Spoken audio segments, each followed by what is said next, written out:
Mari kita membuka Alkitab bersama Lukas 5 ayat 1 sampai 11. Kita akan membaca atau kita akan membahas atau mempelajari kunci mengalami keamanan finansial. Apa yang kita baca atau kita pelajari hari ini merupakan lanjutan dari apa yang sudah kita bahas pada minggu semalam ketika kita berbicara mengenai hasilkan pendapatan yang besar. Kelihatan mungkin ini terlalu sekuler bagi orang tertentu, seolah-olah kalau sudah bicara mengenai penghasilan, pendapatan itu kayaknya bukan topik untuk orang-orang Kristen gitu. Topik untuk orang-orang Kristen itu adalah iman, kesembuhan, mujizat, seolah-olah seperti itu. Tapi kalau saudara baca Alkitab kita, ibu bapak, khusus perumpamaan yang disampaikan Kristus, lebih dari 50% pokok pengajaran atau perumpamaan yang diajarkan Kristus itu semua bicara mengenai ekonomi, bicara mengenai finansial. Lebih dari 50%. Beberapa persentase yang kedua itu bicara mengenai iman. Lalu yang berikutnya ya bicara mengenai kepribadian dalam mengikut Kristus. Hanya seperti itu. Jadi berarti kitab kita ini adalah kitab keuangan, ibu bapak. Jadi bukan hanya bicara mengenai hal-hal yang lain dan lain sebagainya. Ya, coba kita lihat Lukas pasal 5 ayat 1 sampai 11. Kita baca dalam hitungan ketiga bersama-sama. 1, 2, 3, ya. Pada suatu kali Yesus berdiri di pantai danau Genesaret, sedang orang banyak mengerumuni dia hendak mendengarkan firman Allah. Terus ia melihat dua perahu di depan tepi pantai. Nelayan-nelayannya telah turun dan sedang membasuh jalannya. Terus ia naik ke dalam salah satu perahu itu, yaitu perahu Simon, dan menyuruh dia supaya menolakkan perahunya sedikit jauh dari pantai. Lalu ia duduk dan mengajar orang banyak dari atas perahu. Terus setelah selesai berbicara, bertolaklah ke tempat yang dalam dan tebarkanlah jalamu untuk menangkap ikan. Terus Simon menjawab, Guru, telah sepanjang malam kami bekerja keras dan kami tidak menangkap apa-apa. Tetapi karena engkau menyuruhnya, aku akan menebarkan jala juga. Dan setelah mereka melakukannya, mereka menangkap sejumlah besar ikan, sehingga jala mereka mulai koyak. Lalu mereka memberi isyarat kepada teman-temannya di perahu yang lain, supaya mereka datang membantunya. Dan mereka itu datang, lalu mereka bersama-sama mengisi kedua perahu itu dengan ikan, hingga hampir tenggelam. Terus ketika Simon Petrus melihat hal itu, ia pun tersungkur di depan Yesus dan berkata, Tuhan, pergilah daripadaku, karena aku ini seorang berdosa. Sebab ia dan semua orang yang bersama-sama dengan dia takjub oleh karena banyaknya ikan yang mereka tangkap. Terus demikian juga Yakobus dan Yohanes, anak-anak Zebedeus, yang menjadi teman Simon. Kata Yesus kepada Simon, jangan takut, mulai hari ini engkau akan menjala manusia. 11. Dan sesudah mereka menghela perahu-perahunya ke darat, lalu mengikut Yesus. Katakan amin. Ibu bapak, saudara-saudara terkasih, di minggu pertama kemarin, dari ayat Alkitab yang kita baca ini, karena teks bacaan kita hari ini sama dengan teks bacaan minggu lalu, dari ayat Alkitab yang kita baca ini minggu semalam, kita telah melihat kebenaran yang diungkapkan melalui peristiwa di mana Yesus menolong Petrus dengan hasil tangkapan ikan yang sangat besar, yang berlimpah-limpah, yang membuat dua perahu nyaris tenggelam. Dikisahkan dalam awal-awal ayat bacaan kita itu, ibu bapak, bahwa Petrus sebelum menjadi penjala manusia, ternyata dia adalah seorang usahawan. Dia seorang usahawan di bagian perikanan. Dia dikenal sebagai nelayan ulung atau penjala ikan paling senior di daerahnya. Yang namanya usahawan tentu tidak heran sesekali akan ada waktunya, akan ada musimnya. Semua orang, termasuk usahawan, diperhadapkan dengan keadaan tidak ada penjualan atau tidak ada hasil, atau hasil penjualan menurun, atau tidak ada upah ataupun pendapatan untuk dibawa pulang ke rumah. Itu terjadi pada Petrus setelah dia berusaha sepanjang malam. Lalu kemudian Kristus datang lalu bertanya pada Petrus, bolehkah aku meminjam atau menggunakan perahumu? Tanpa panjang bertanya, Petrus mempersilahkan atau memperbolehkan Kristus menggunakan perahu atau usaha Petrus untuk memberitakan Injil. Dari atas perahu itu Kristus mengajar orang-orang yang ada di tepi pantai. Setelah pemberitaan Injil selesai, Kristus menolong Petrus. Kristus ingin berterima kasih kepada Petrus karena telah memperbolehkan perahunya atau usahanya dipergunakan untuk memberitakan Injil. Lalu Yesus berkata pada Petrus, bertolaklah ke tempat yang lebih dalam, tebarkanlah jalamu. Satu kali lagi. Petrus pun melakukannya karena dia tahu yang menyuruh atau yang memberi perintah itu adalah Yesus. Ayat Alkitab yang kita baca setelah Petrus menebarkan jalannya, ayat 5 dan ayat 6. Maka Petrus mendapatkan tangkapan ikan yang besar-besar, bahkan jalannya nyaris koyak, sampai-sampai perahunya tidak mampu menampung, dan dia meminta perahu lain untuk datang mengangkut hasil tangkapan itu. Dua perahu itu nyaris tenggelam. Kita bisa menarik kesimpulan pada kala itu bahwa begitulah cara Kristus berterima kasih kepada mereka yang memberikan usahanya untuk dipergunakan oleh Allah memberitakan Injil. Kita sudah melihat ibu bapak dari kisah itu, dari peristiwa itu, yang diajarkan oleh Yesus kepada kita, termasuk pada Petrus, sehingga Petrus bisa keluar dari masa sukar di mana tidak ada hasil penjualan, atau hasil penjualannya menurun, atau kemungkinan tidak ada pendapatan dan upah untuk dibawa pulang. Yesus mengajarkan pada Petrus cara atau jalan keluar dari sana melalui komunikasi yang dibangunnya pada Petrus, yakni dengan meminta Petrus memperbolehkan Yesus menggunakan usahanya atau perahunya memberitakan Injil. Dan setelah Yesus menggunakan usaha Petrus memberitakan Injil lah, maka kemudian perintah dari Kristus yang menolong dan mengubah musim Petrus terucap. Yesus berkata, tebarkan jalamu sekali lagi di tempat yang dalam. Lalu satu kali tebar, mungkin tangkapan Petrus sepanjang dia menjadi nelayan itu adalah tangkapannya terbesar, atau mungkin jauh lebih besar dari semua tangkapan yang dihimpun sepanjang Petrus menjadi nelayan. Dua perahu hampir tenggelam. Dari situ kita bisa melihat poinnya kemarin ibu bapak, bahwa jalan keluar dari musim-musim di mana tidak ada pendapatan, dan kemudian kita bisa mendapatkan pendapatan yang besar atau hasil yang besar. Caranya, jalan keluarnya adalah perbolehkanlah usaha kita dipakai Allah untuk memberitakan Injil. Ini berbicara mengenai pemberian-pemberian saudara untuk perluasan kerajaan Allah. Pemberian-pemberian kita, support kita, dukungan-dukungan kita untuk pemberitaan Injil. Saya sudah sampaikan minggu semalam, untuk hal peningkatan usaha atau pelipat gandaan usaha, ini tidak cukup dilakukan hanya dengan doa.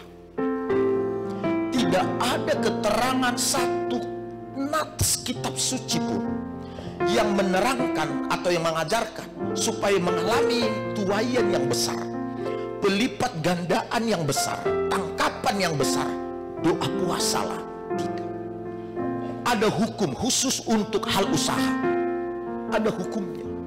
Jadi gini ibu bapak, untuk hal usaha ada prinsip yang sudah dibangun oleh kerajaan Allah. Untuk sembuh ada prinsipnya. Untuk melakukan mujizat-mujizat ada prinsipnya.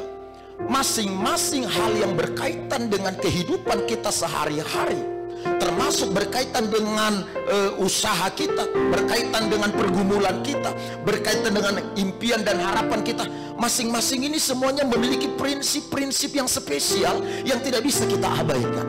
Kita tidak bisa mengeneralisir satu prinsip untuk seluruhnya. Yang paham boleh katakan amin.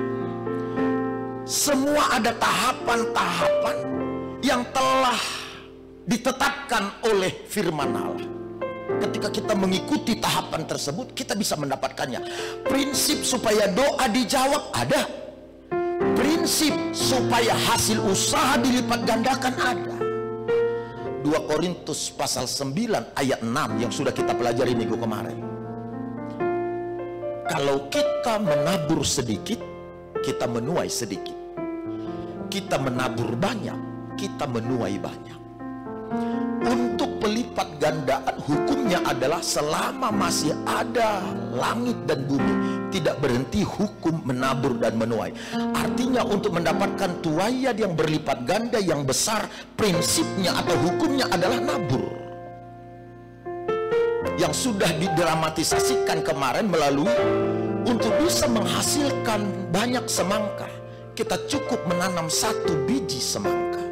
1 biji semangka akan menghasilkan 2 semangka yang di dalamnya ada banyak biji-biji yang tidak terhitung, dan kalau semua ditabur lagi, ditanam lagi, akan menghasilkan panen yang berlimpah ruah. Jadi untuk hasil yang berlipat ganda, prinsipnya hanya itu, nabur, berbagi. Berikanlah pemberian saudara untuk pemberitaan Injil. Itulah alasan Tuhan berterima kasih kepada kita, karena kita menggunakan dan memperbolehkan usaha kita untuk pemberitaan Injil. Saya akan sampai pada poin yang kedua. Selain memperbolehkan usaha untuk pemberitaan Injil, ibu bapak, prinsip kerajaan Allah yang kedua, di mana Petrus bisa keluar dari keadaan atau dari masa tidak ada pendapatan, tidak ada tangkapan, tidak ada penjualan, lalu kemudian mengalami perubahan yang hebat, di mana dia menghasilkan pendapatan yang besar, yang berlimpah-limpah, bahkan jauh lebih besar dari semua tangkapan-tangkapannya selama ini. Prinsip yang kedua yang kita bisa lihat dan diajarkan Kristus secara langsung dari teks kitab suci yang kita baca itu ialah mentaati Yesus. Mentaati Yesus atau mentaati firman Tuhan. Coba kita membacanya bersama-sama ibu bapak. Apa yang disampaikan di ayat 5 atau mulai dari ayat 4 sampai dengan ayatnya yang ke-6. Mari kita baca sekali lagi kitab Injil Lukas pasal 5. Kalau sudah ketemu, kita baca bersama-sama lagi. 1, 2, 3 ayat 4. Ya, setelah selesai berbicara, ia berkata kepada Simon, bertolaklah ke tempat yang dalam untuk menangkap ikan. 5. Simon menjawab, Guru, telah sepanjang malam kami bekerja keras dan kami tidak menangkap apa-apa. Tetapi karena engkau menyuruhnya, aku akan menebarkan jala juga terus. Dan setelah mereka melakukannya, mereka menangkap sejumlah besar ikan, sehingga jala mereka. Oke, perhatikan ibu bapak, apa yang ingin disampaikan ayat bacaan itu kepada kita.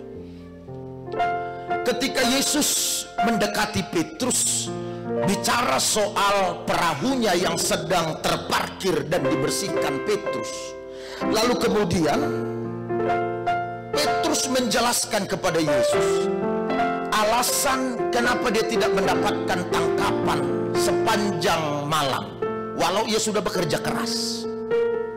Kalau kita rangkum mungkin alasannya kira-kira begini Ibu Bapak. Petrus berkata pada Yesus bahwa keadaan cuaca serta keadaan ombak di tengah laut tidak terduga atau tidak bisa ditebak, tidak bisa dibaca atau tidak stabil. Mungkin itu salah satu alasan. Lalu kemungkinan alasan yang kedua yang dijelaskan Petrus ketika dia bicara dengan Yesus sebagaimana yang dikemukakan di ayat 5 itu adalah kira-kira kemungkinan, karena saya disebut kemungkinan karena tidak ditulis di sana Ibu Bapak, kemungkinan Petrus ngomong sama Yesus, terlalu banyak orang yang menjala pada malam itu. Atau mungkin Petrus bilang, ada yang mendahului kami Guru. Biasanya kami berangkat lebih awal, tapi kali ini kami terlambat sehingga sudah lebih banyak orang melakukan kegiatan menjala ikan di sana. Lalu mungkin hal itulah yang menyebabkan kami tidak mendapatkan tangkapan apapun sepanjang malam. Itu adalah alasan yang mungkin diharapkan Yesus memaklumi keadaan Petrus yang sedang dalam masa tidak ada pendapatan, tidak ada tangkapan, tidak ada penjualan. Tetapi menariknya, Yesus tidak berhenti di situ. Lalu kemudian Yesus berkata pada Petrus, tebarkan jalamu, pergilah bertolak ke tempat yang lebih dalam, tebarkan jalamu satu kali lagi. Yesus memberikan sebuah tugas atau perintah kepada Petrus pada hari itu. Walau bisa saja Petrus berharap tadinya Yesus memaklumi keadaan Petrus itu, tapi ternyata tidak. Yesus beri perintah. Ini menjelaskan Yesus peduli bukan hanya dengan keadaan-keadaan masa sukar, tapi dia juga sangat peduli supaya kita bisa mendapatkan tangkapan yang besar. Karena kalau seandainya tangkapan besar tidak ada pada Petrus, Petrus tidak akan pernah takjub pada Yesus. Ayat Alkitab itu memberitahukan dengan tangkapan yang berlimpah itulah maka Petrus takjub pada Yesus dan bersedia meninggalkan segala sesuatu lalu mengikut Yesus. Saya bilang minggu semalam, tidak ada apapun yang bisa kita pelajari dari miskin. Tidak ada apapun yang bisa menyebabkan kita atau menyebabkan orang lain takjub pada Yesus kita kalau kita miskin. Karenanya saya bicara panjang lebar, miskin itu kutuk. Sikap orang Kristen terhadap kemiskinan harus sama dengan sikapnya terhadap dosa. Tolak, tengking. Kalaupun orang Kristen miskin boleh, tapi tidak lama dan tidak permanen. Karena begitu ketentuan Alkitab. Kalau saudara ingin dengar ulasannya lagi, nanti boleh cek di YouTube yang saya sudah ajarkan Ibu Bapak. Ketetapan dan konsep Allah dalam membangun bangsa Israel adalah dengan cara tidak boleh ada yang miskin di tanah Israel. Gak boleh ada. Makanya kalau orang panen harus sengaja meninggalkan hasil panennya, supaya orang-orang yang mungkin karena sesuatu hal jatuh miskin lalu dia tidak kekurangan makanan, ada makanan yang didapatkan. Dan kalau karena dia terpaksa jatuh miskin karena persoalan apapun, akhirnya asetnya terjual, maka pada tahun ke-7 aset itu harus dikembalikan kepada si pemilik tanpa bayaran apapun. Itu konsep Allah dalam membangun sebuah bangsa, bangsa pilihannya Israel. Artinya Allah tidak inginkan dan tidak izinkan ada orang miskin. Kalaupun boleh miskin, nggak lama. Oke, kita kembali ke sini. Ibu Bapak tolong dengar baik-baik. Setelah Yesus bicara pada Petrus, pergi bertolak ke tempat yang lebih dalam, tebarkan jalan. Karena Yesus yang memberi perintah ini, pernyataan Petrus adalah, karena engkau yang menyuruhnya, aku akan menebarkan jala juga. Coba lihat Ibu Bapak, tanpa perdebatan yang panjang lagi, setelah dia mengemukakan alasan kenapa dia tidak ada tangkapan, tapi kemudian perintah untuk bertolak ke tempat dalam dan menebarkan jala disampaikan oleh Kristus, dia melakukannya juga tanpa ada perdebatan lagi. Dia lakukan karena engkau yang menyuruhnya, yang memintanya akan kulakukan juga. Setelah Petrus menebarkan jala itu, setelah Petrus melakukan perintah itu, maka tangkapan ikan-ikan besar masuk di jala itu. 2 perahu nyaris tenggelam. Dengar, Yesus tidak ngomong soal hasil ketika dia memberi perintah itu di awal. Yesus tidak bilang, tebarkan, bertolak ke tempat dalam, tebarkan jalamu, maka kamu akan mendapatkan ikan-ikan besar nanti. Lakukanlah. Petrus nggak mendengar perintah itu. Petrus hanya mendengar, bertolak ke tempat dalam, tebarkan jala. Begitu leganya hati Petrus terhadap perintah itu, begitu luasnya hati Petrus untuk menerima perintah itu dan melakukan perintah itu, sehingga tidak heran ibu bapak, hati Petrus yang luas menerima perintah itu tanpa perdebatan, tanpa pertikaian. Dia mentaatinya dengan penuh. Itulah yang membuat kelimpahan itu masuk pada Petrus. Hidupnya berubah. Dari masa tidak ada tangkapan, dari masa tidak ada hasil penjualan, dia mendapatkan tangkapan besar dan berlimpah-limpah. Tepuk tangan bagi Tuhan Yesus. Ini yang saya omong tadi di awal sama ibu bapak. Kalau dengar firman, pastikan hati saudara lapar, haus, sehingga semua menerima, semua menerima, semua menerima, tanpa ada perdebatan, tanpa ada penolakan-penolakan di dalam hati. Kalau saudara tahu ini Yesus, ini firman, gak ada alasan kita bertanya-tanya lagi, meragukannya lagi. Ibu bapak, tangkap semua kebenaran, segera lakukan. Tahu ibu bapak begitu. Saya ingin saudara ada pada tahap ini. Seandainya saudara sekarang melakukan apa yang seperti Petrus lakukan, setelah saudara menerima atau mendengar perintah Tuhan Allah atau firman Allah, lalu saudara melakukannya tanpa banyak perdebatan dan alasan, betapa polos kita untuk melakukan perintah itu, gitu kira-kira ibu bapak. Seperti Petrus, kita berkata, karena engkau yang mengatakannya, aku akan menebarkan jala juga. Seandainya kita melakukan seperti apa yang Petrus lakukan terhadap firman Allah atau terhadap perintah Tuhan, saya yakin kita akan mendapatkan hasil tangkapan yang tidak jauh berbeda dengan hasil tangkapan Petrus. Saya yakin. Kenapa? Karena ini firman Yesus yang ngomong. Kitab suci kita ini firman. Ini bukan cerita novel, ini bukan cerita kesaksian. Ini kebenaran yang akan membuat kita terbangun. Oh itu dia, oh begitu harusnya, oh begitu rupanya. Dan ketika kita mengerjakannya, mempedomaninya, melakukannya, menghidupinya, apa yang terjadi pada mereka, maka akan terjadi pada kita. Sebab kita punya Allah tidak pernah berubah, dulu, sekarang, dan sampai selama-lamanya. Yang percaya kita berikan sekali lagi tepuk tangan bagi Tuhan Yesus. Ibu bapak,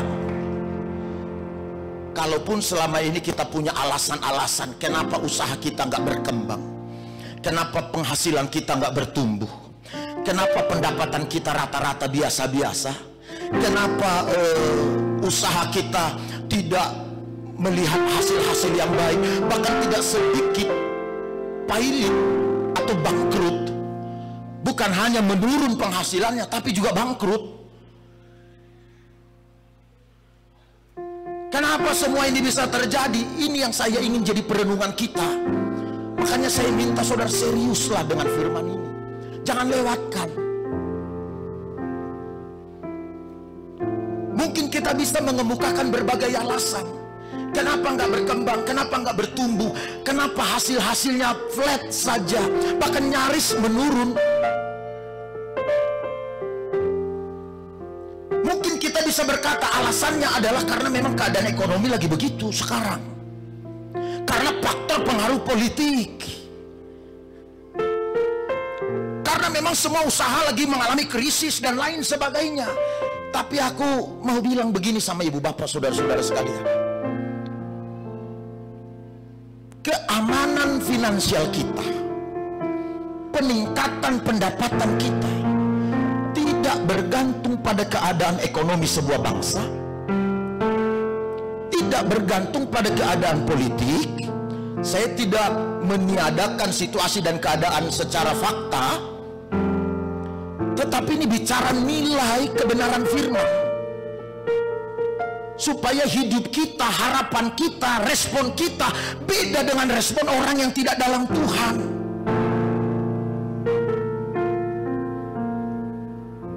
Keamanan finansial kita peningkatan pendapatan kita tidak bergantung pada keadaan ekonomi, keadaan politik, keadaan krisis. Dengar baik yang kita pelajari dari Lukas 5 ini, keadaan dan keamanan finansial kita sepenuhnya bergantung pada ketaatan kita akan firman Allah.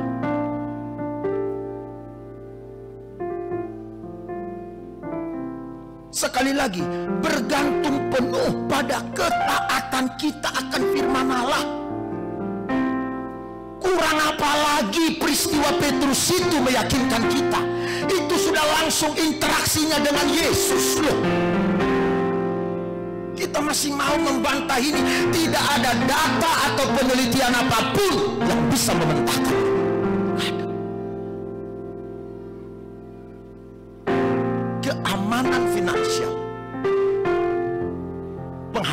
penghasilan kita, hidup kita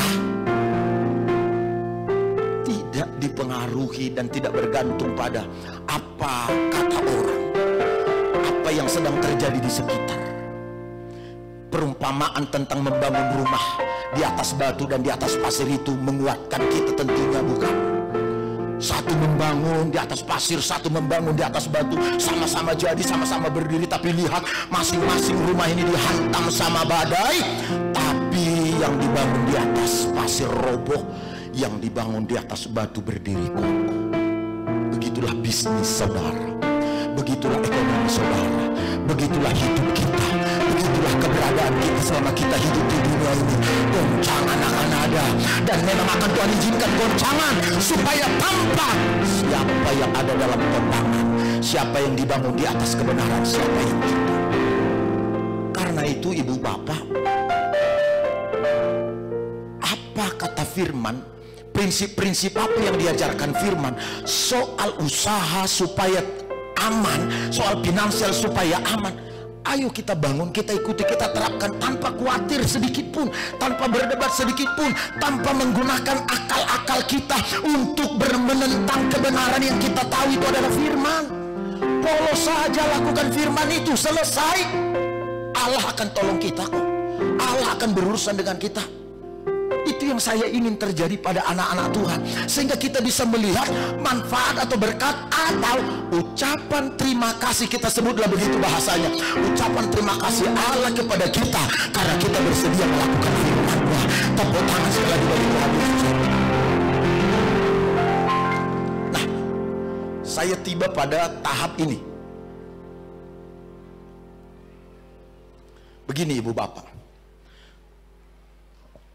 saya ingin membawa saudara melihat sekaligus supaya ini terkonfirmasi, sehingga terbangun kesadaran dalam diri kita bahwa memang benar mentaati firman Allah itu adalah kunci bagi keamanan finansial. Itu adalah kunci peningkatan pendapatan. Nah, saya ingin saudara benar-benar memiliki kesadaran akan hal ini, sehingga ini tidak hanya sekedar saudara dapatkan, tapi kesadaran untuk yang saudara dengarkan itu tidak timbul gitu, tidak terjadi. Itu hanya menambah pengetahuan, tapi tidak dihidupi pengetahuan itu, maka tidak akan berubah apa-apa hidup kita ini. Sebab saya sangat percaya di sini persoalan kita semua di sini. Nah, nanti saudara pasti lihatlah setelah saya jelasin ini. Gini ibu bapak, sekali lagi saya berharap saya sudah mendapatkan perhatian saudara ini. Seandainya benarlah bahwa kunci untuk keamanan finansial adalah mentaati firman Allah, mentaati Yesus. Seandainya memang itu, coba kita melihat data-data berikut, fakta-fakta berikut yang akan menguatkan kita gitu. Karena sebuah kebenaran itu tidak berdiri sendiri, dia ada data dan ada fakta-fakta penyerta. Saya menemukan begini dalam Alkitab kita.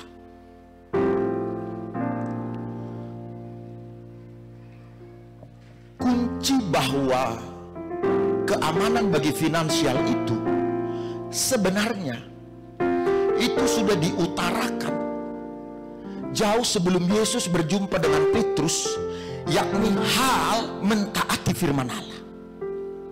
Jauh sebelum Yesus berjumpa dengan Petrus, kunci mengenai keamanan finansial ini sudah dibicarakan sejak zaman Adam dan Hawa. Ini manusia pertama. Coba lihat ibu bapak betapa seriusnya bahwa memang ini benar.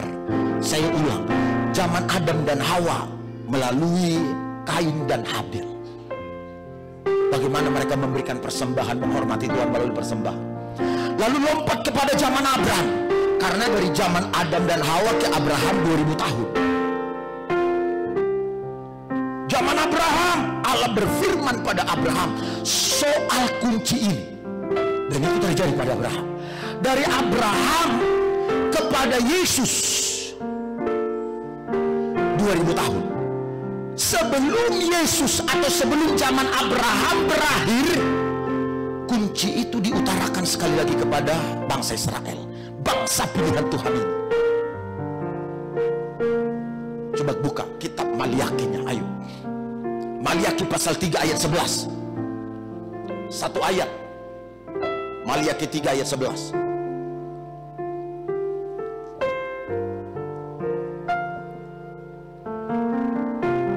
Kalau ketemu kita baca sama-sama ya. Oke. Maliaki 3 ayat 11. Mari kita baca bersama. Ayat 11. Oke. Kita baca sama-sama yuk. 2, 3 ya.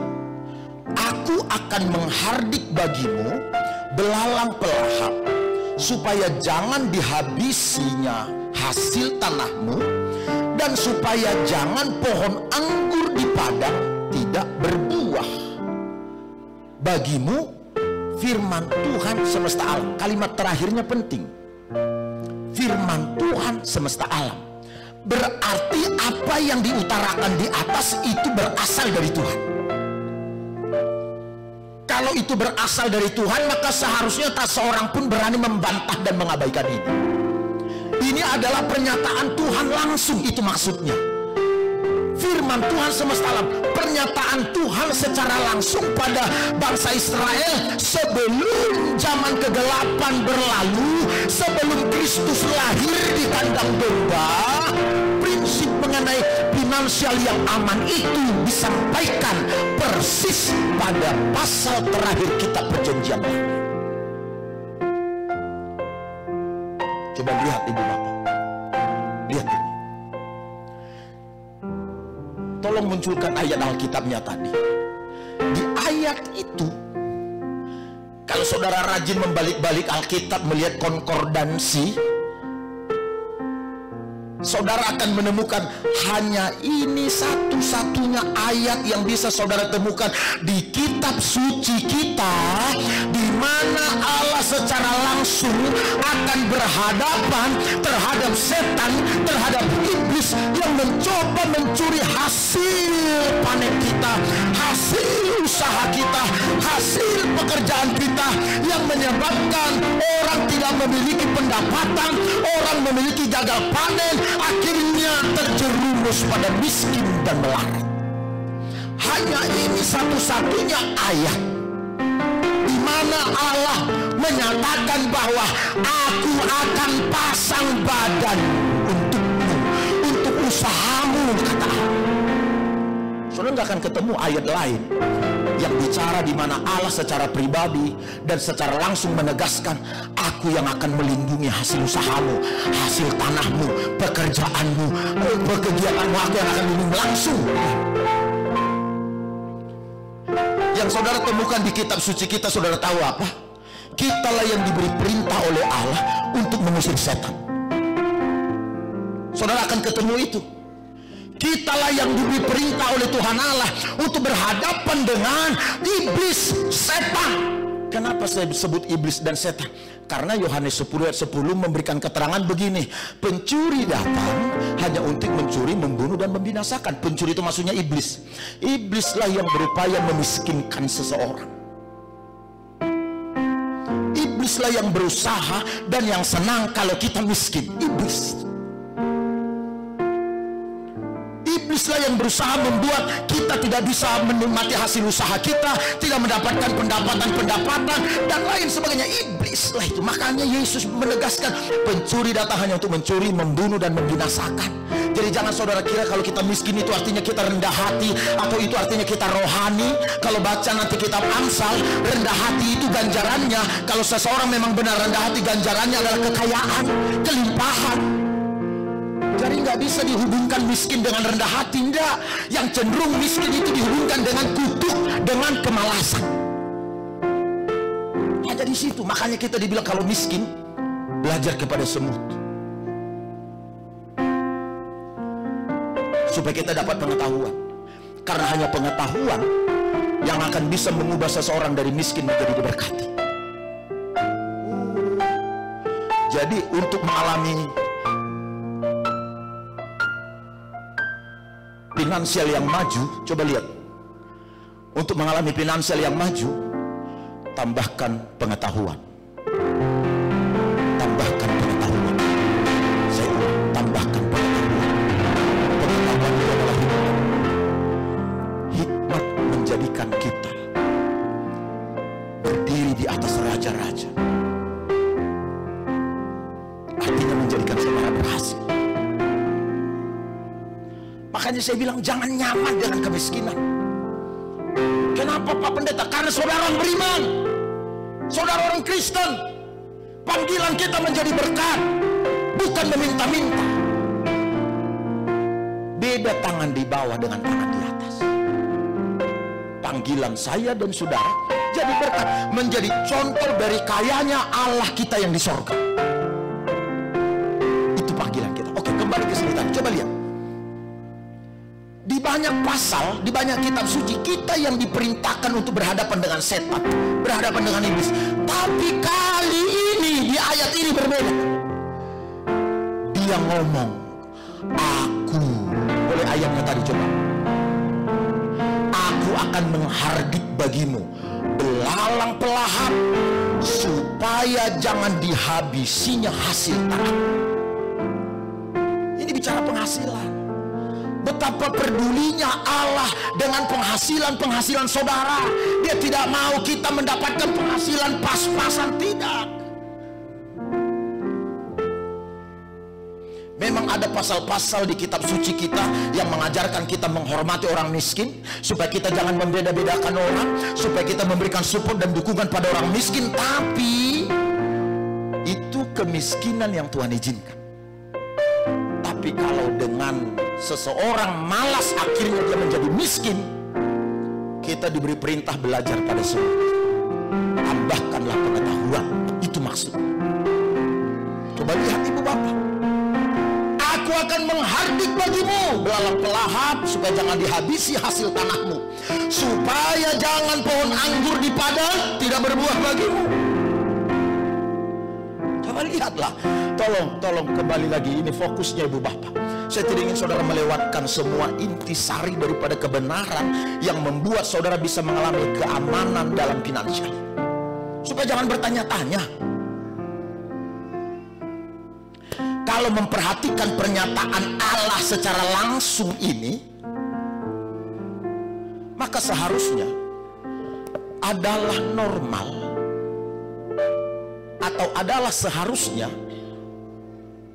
orang-orang percaya itu mendapatkan hasil-hasil yang baik dari semua pekerjaannya. Adalah normal itu. Mendapatkan hasil dan pendapatan yang besar, usahanya yang bertumbuh dan berkembang, berdampak dan lain sebagainya. Tidak peduli seperti apa keadaan. Makanya tadi aku ngomong di bagian awal itu bahwa keamanan finansial kita tidak bergantung kepada keadaan ekonomi secara global, keadaan politik sebuah bangsa, bahkan keadaan krisis yang sedang terjadi. Sepenuhnya bergantung pada ketaatan kita kan firman Allah. Sebab Allah berjanji, aku akan menghardik, Dia yang akan pasang badan menjaga semua usaha dan pekerjaan kita di tengah musim dan keadaan apapun. Maka aku ngomong tadi, kalau melihat ini berarti seharusnya orang beriman itu, orang percaya itu finansialnya baik, usahanya berkembang, finansialnya aman. Kenapa? Karena ada yang menjaga, Allah yang jaga. Jadi kalau keadaan finansial kita buruk, tolong balik ke slide saya. Jadi kalau keadaan finansial kita tidak baik, maka sudah seharusnya kita bertanya, apa yang salah? Karena Allah udah ngomong langsung, aku yang akan menjaga. Bukan hanya menjaga, melindungi, sehingga hasilnya tetap baik, tetap bagus. Jadi kalau ternyata yang kita baca itu tidak sama dengan yang terjadi di depan mata atau fakta, maka kita harus bertanya, evaluasi, koreksi, apa yang sedang terjadi. Yang paham boleh katakan amin. Nah ini nih, coba lihat. Pernyataan ini sekali lagi mengkonfirmasi bahwa keamanan finansial kita sepenuhnya bergantung pada bagaimana kita mentaati firman Allah. Tahu ibu bapak, sebelum ayat 11 ini, sebelum Allah memberi penegasan bahwa Dia yang akan pasang badan menjaga usaha kita, menjaga pekerjaan kita, menjaga pendapatan kita, atau bertanggung jawab pada hasil-hasil dari usaha kita, sebelum ini dilakukan Allah. Ada perintah di atas, ada perintah. Maka saya bilang tadi, keamanan finansial kita tidak bergantung pada faktor luar dan apa kata orang. Bagaimana kita mentaati firman Allah, itulah faktor atau kunci keamanan finansial kita. Perintah di atas apa? Yuk kita baca sama-sama. Coba lihat ayat 10. Sekali lagi berikan saya ruang menanamkan pemahaman-pemahaman yang relevan ini, yang akurat ini pada ibu bapak sekalian.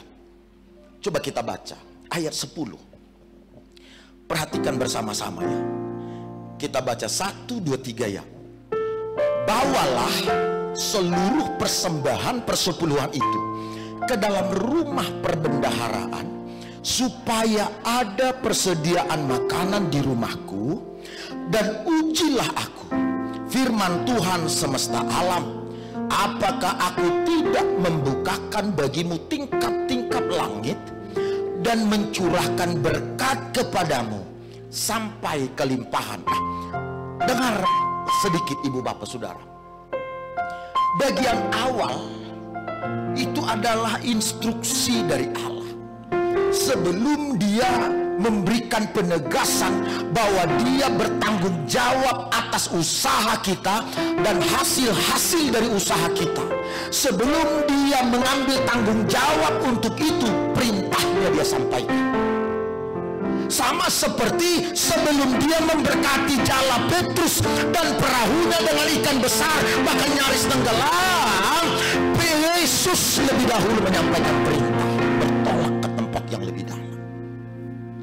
Perintah yang Allah sampaikan sebelum Dia mengambil alih tanggung jawab atas usaha, pendapatan, serta hasil-hasil hidup kita, pekerjaan kita.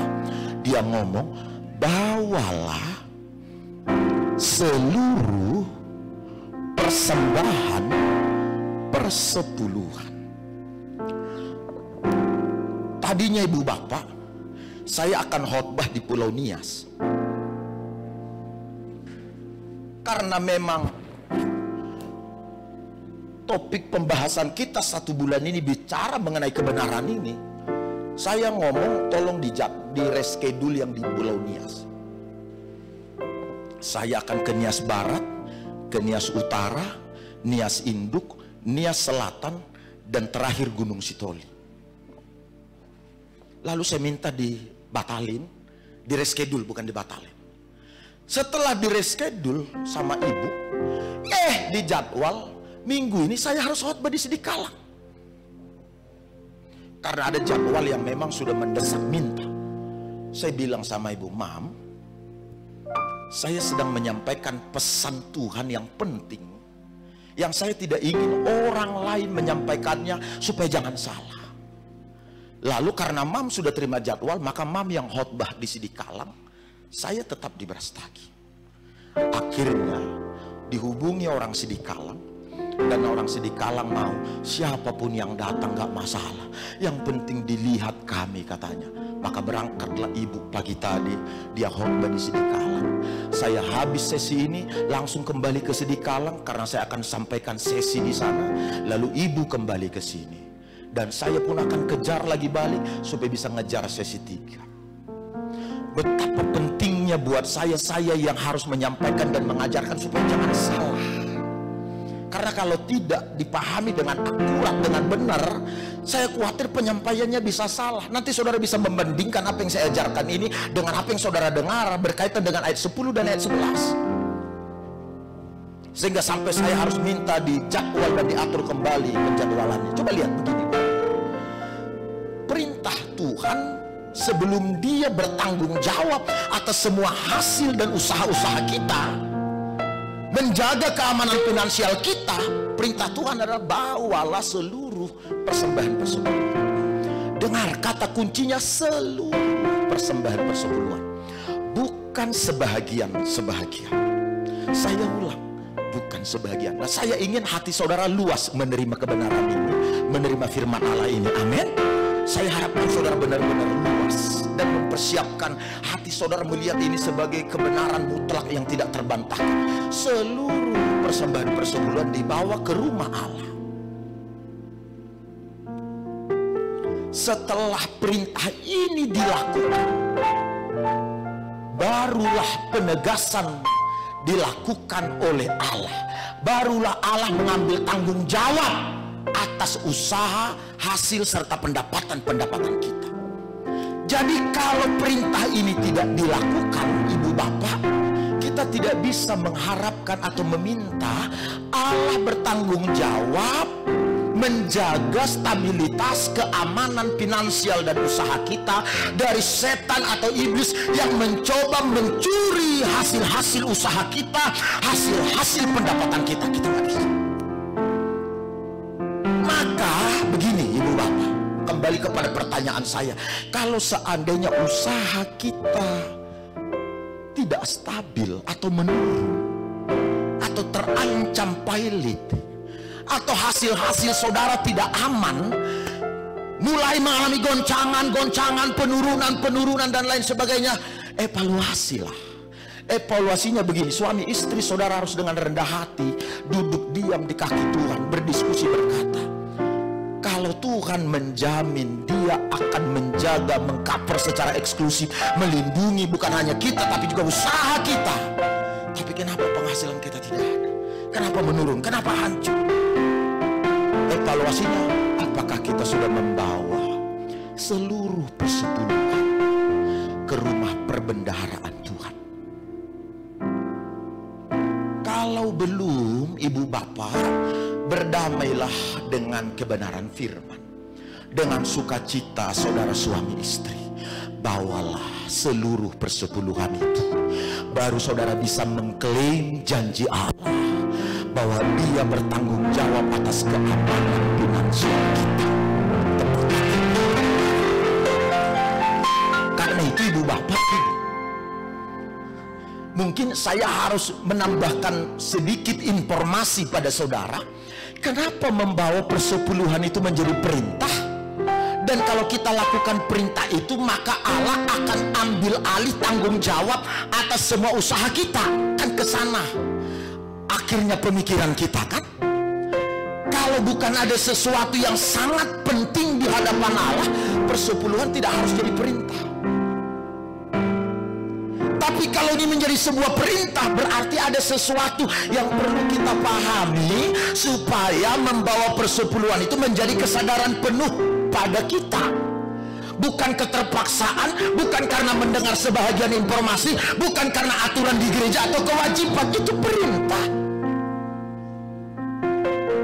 Jadi kira-kira begini ibu bapak, yang saya pelajari dari kitab suci ini, kenapa bawa seluruh persembahan persepuluhan itu perintah? Kita baca sekali lagi sama-sama, boleh ayat 10? Yuk. Nah, saya sudah ada di bagian terakhir ini, Ibu Bapak. Coba bersama 2, 3, iya. Bawalah. Boleh entar. Agak mantap suara kita, yuk. Boleh ya? 1, 2, 3 ya. Bawalah seluruh persembahan persepuluhan itu ke dalam rumah perbendaharaan, supaya ada persediaan makanan di rumahku, dan ujilah aku. Oke, sampai di sini dulu. Lihat, kenapa itu menjadi sebuah perintah? Itu tadi pertanyaannya. Membawa seluruh persembahan persepuluhan ke rumah perbendaharaan menjadi sebuah perintah. Kenapa? Karena diberi penjelasan di situ, supaya ada persediaan makanan di rumahku. Persediaan makanan di rumahku itu bicara mengenai pemberitaan Injil yang terus-menerus di rumah Allah. Jadi kira-kira alasannya, kalau kita kalimatkan, kita narasikan, alasan kenapa membawa seluruh persepuluhan itu ke rumah perbendaharaan menjadi sebuah perintah, ketetapan Allah atau firman Allah, itu ingin menegaskan. Sekali lagi dengar, menegaskan. Semua orang beriman, semua orang percaya, bertanggung jawab menopang pekerjaan Allah, menopang pemberitaan Injil, menjangkau orang-orang berdosa untuk diselamatkan oleh kasih karunia-Nya, dan mendewasakan iman rohani orang-orang yang sudah percaya di dalam Yesus. Itu tujuan.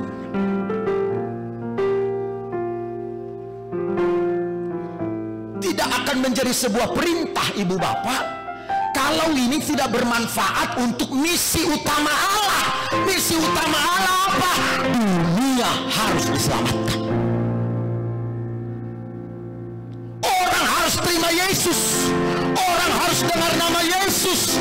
Maka dengar baik, kalau ada bendahara gereja kita di sini, kalau ada hamba-hamba Tuhan di sini, dengar baik. Maka persepuluhan tidak boleh diperuntukkan untuk yang lain di luar dari pemberitaan firman Allah terus menerus.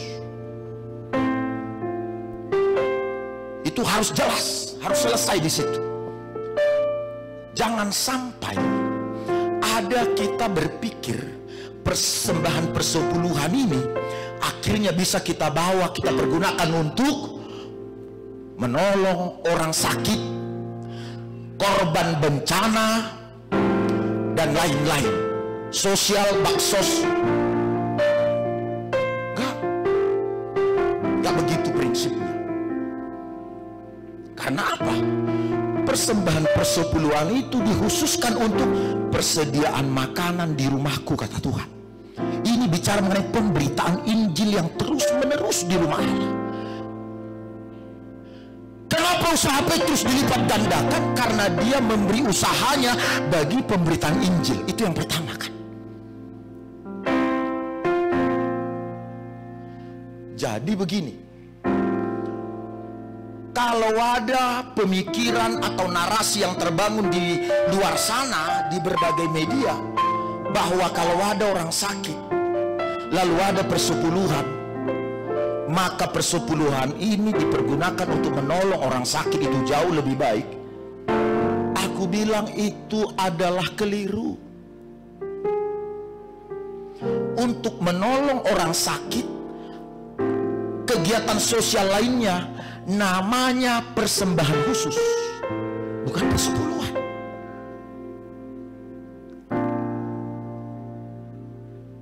Kalau kita kemudian menggunakan persembahan persepuluhan, peruntukannya kita peruntukan sesuai mau kita, bukan sesuai dengan standar pertama ketetapan itu disampaikan, yakni untuk mendukung dan menopang pemberitaan Injil, mendukung dan menopang supaya orang-orang diselamatkan, supaya orang-orang bertumbuh dewasa dalam iman melalui firman yang diajarkan.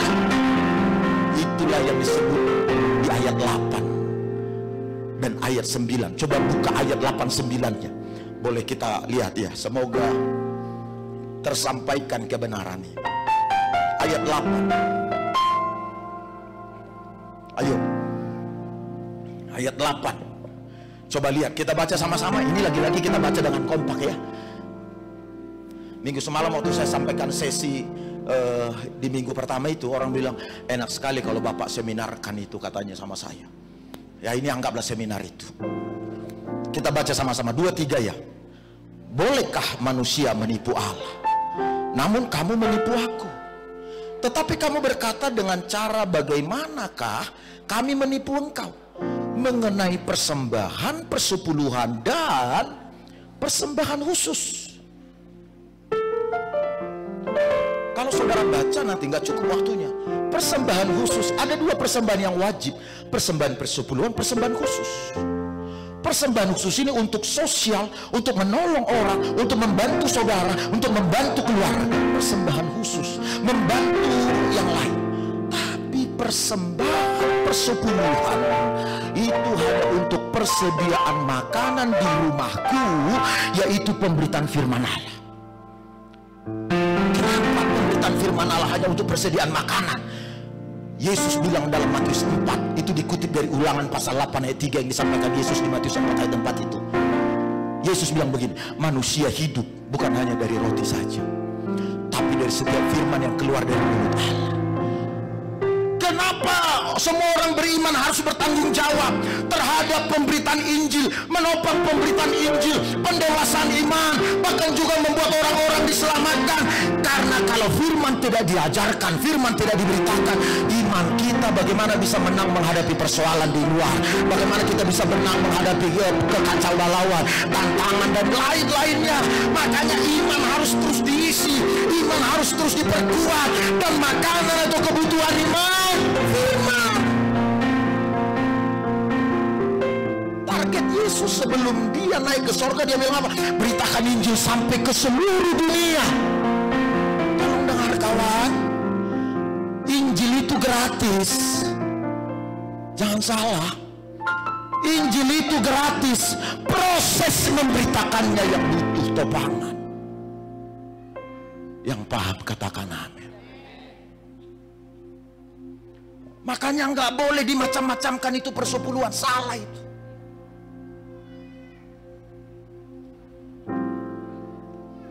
Itu hanya untuk pemberitaan firman.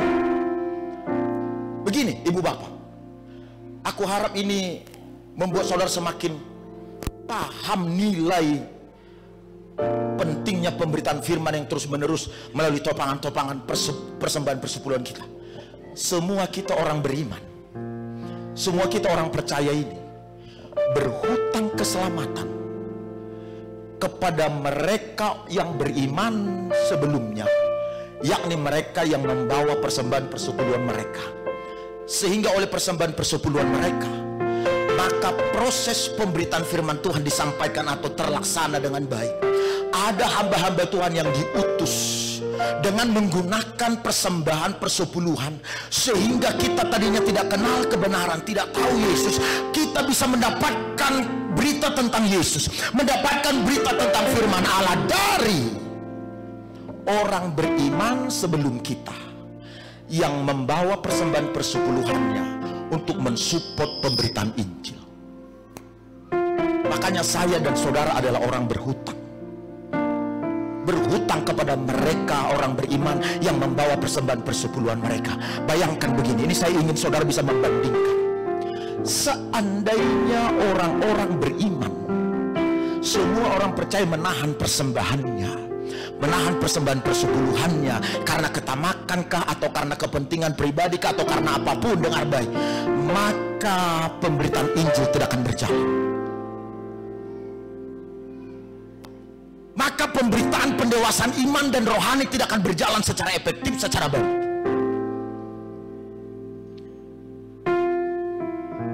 Jadi Allah yang maha kuasa itu bergantung kepada orang-orang beriman dalam menopang pekerjaan Allah, pemberitaan Injil.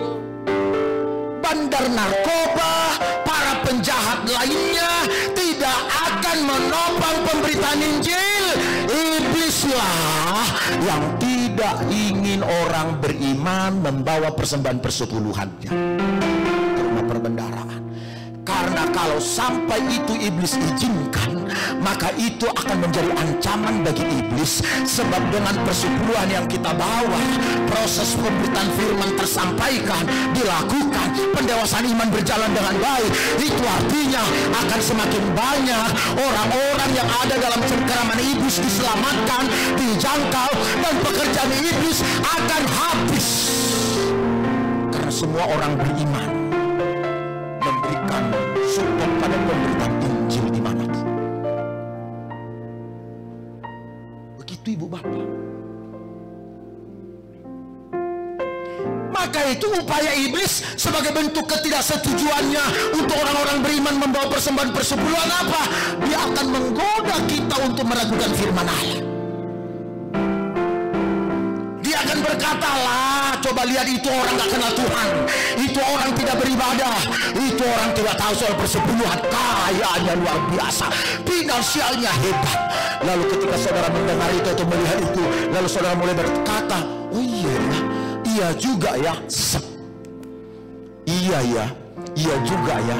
Itu mulai membuat saudara meragukan firman Allah. Itulah keberhasilan iblis yang tanpa kita sadari, membuat kita ragu akan firman Allah. Adam dan Hawa jatuh dalam dosa karena apa? Iblis berhasil menggoda Adam dan Hawa meragukan firman Allah. Kalau dimakan buah itu maka mereka akan mati. Tapi ini bilang enggak, kamu akan sama seperti Allah. Oh gitukah? Mulai ragu, masuklah mereka dalam dosa. Makanya Allah ngomong di ayat 10 itu, ujilah aku. Bukankah aku akan membukakan tingkap-tingkap langit? Ujilah itu diterjemahkan lebih tepat, buktikanlah nanti. Yaitu setelah kita memberikan persepuluhan, membawa persepuluhan, setelah kita membawa persepuluhan, baru Allah berkata, buktikan. Bukankah aku mampu menjaga dan memberkati, bahkan melimpahkan hasil-hasil kepadamu? Itu kira-kira maksudnya. Jadi kalau orang berkata kita memberikan persepuluhan jadi berkurang pada kita, bukan. Disinilah saudara harus membuktikan. Dengan kita berikan 10% kita bawa, apakah kita semakin berkurang atau semakin berlimpah? Tapi aku bisa garis bawahi dan tanamkan, orang yang mengembalikan dan membawa persepuluhan, yang ada ialah semakin berlimpah.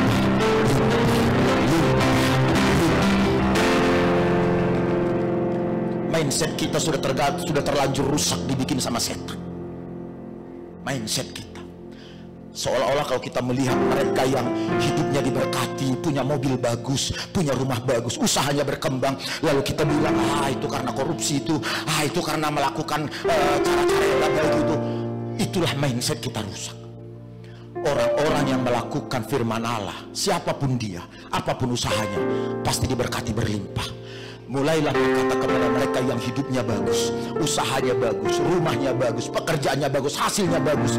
Mereka adalah para pemberi-pemberi. Mereka adalah para pemberi.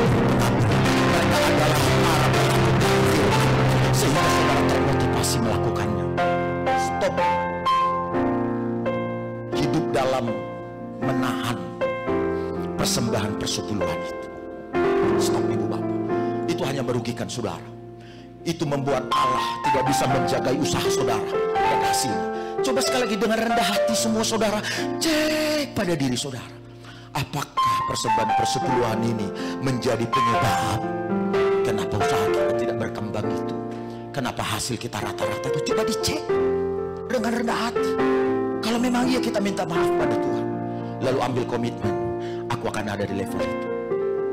Kututup Ibu Bapak, saya hanya marah pada istri kalau persepuluhan saya, kalau persepuluhan gereja ini tidak berjalan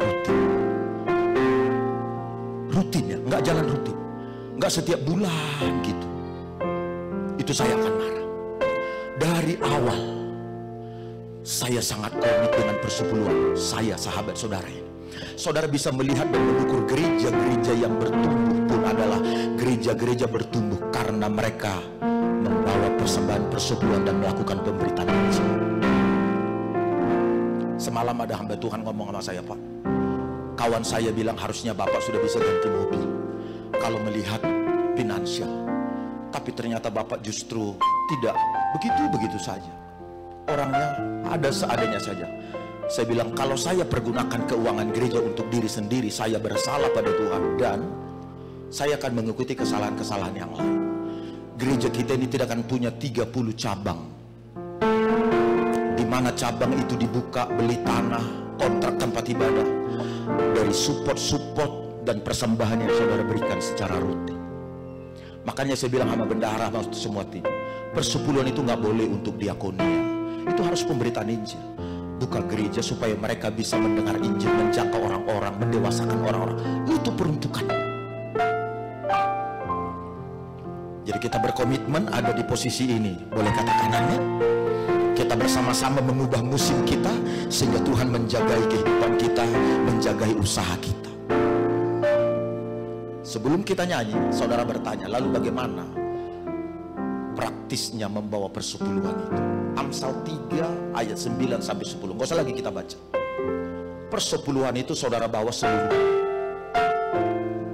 10% dari segala pemasukan atau penerimaan atau penghasilan.